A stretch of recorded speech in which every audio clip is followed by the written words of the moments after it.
Zdravím vás, priatelia, moje meno je Igel. Rád by som sa s vami podelil o moju bežnú každodennú prácu z pohľadu šoféra, ale bohužiaľ nie je možné momentálne si nejak nastaviť tú kameru na čelné sklo, keďže som si zabudol doma držiak. Takže kamera je umiestnená na zadnej stene kabíny. Nachádzame sa v kabíne DAF XG+, čo je momentálne najväčšia kabína v Európe, ktorú momentálne DAF vyrába. Ako môžete vidieť, tak na videu je ako keby pravostranné riadenie, teda anglické. Je to trošku moja chyba, keďže som si špatne nastavil kameru. Nejedná sa v žiadnom prípade o pravostranné riadenie, ale o klasické európske ľavostranné. Takže sa ospravedlňujem vopred za obrátený obraz. Chcel by som sa vyjadriť aj k tomu, ako môžete vidieť na zázname, že mi funguje iba jeden stierač, a to pred šoférom alebo na šoférovej strane. Je to bohužiaľ taký malý technický problém, keďže sa mi zasekol na spolujazdovej strane ten mechanizmus na klbe vlastne toho stierača, takže z technických príčin som to musel vyriešiť takýmto provizorným riešením, kedy som odopol vlastne tiahlo, alebo sundal som tiahlo medzi jedným a druhým ramenom stierača, aby som vedel fungovať vlastne do najbližšieho servisu, ktorý sa odohrá alebo uskutoční vlastne až po mojom víkende, keďže teraz mierim domov na víkend.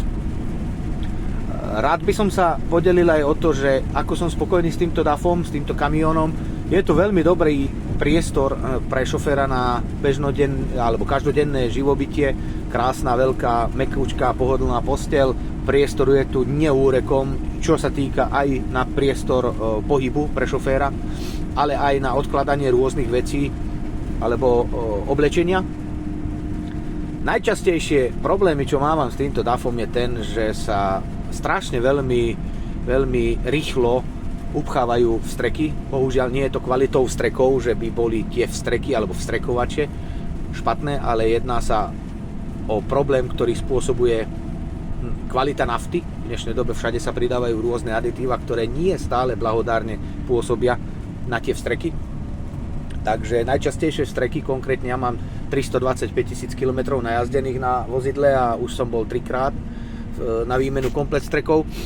Sem tam zablbne kamera na sledovanie mŕtvého bodu alebo uhlu, kde sa vypne, zapne opakovane niekedy za deň aj 5, 7, 10, 20 krát, niekedy to nespraví týždeň vôbec nič, ale všeobecne to, čo človek potrebuje na túto moju prácu, ako nezávislá klimatizácia, posteľ, chladnička, odkladacie priestory, je tu neskutočne kvalitné, takže ja som veľmi spokojný.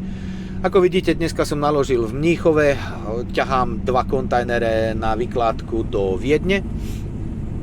Po vykládke tam spravím menšiu pauzu, teda menšiu dennú pauzu 9-hodinovú a odtiaľ sa presúvam na stanovisko, kde mám môj osobný automobil, na ktorom chodím domov, keďže ja neparkujem ani v Nemecku, ani na Slovensku, ale je to nemecká firma, ktorá mi už 9 rokov dovolí odstavovať stále tu v Rakúsku. Nebudem špecifikovať konkrétne meno alebo mesto, kde odstavujem kamión na víkend. Možno keď sa naša komunita rozšíri, tak potom vám zdelím viacej detailov. Takže bolo mi potešením vám aspoň takto trošku približiť tú moju prácu šoféra z toho pohľadu, aký si myslím, že by mohol byť viac zaujímavý.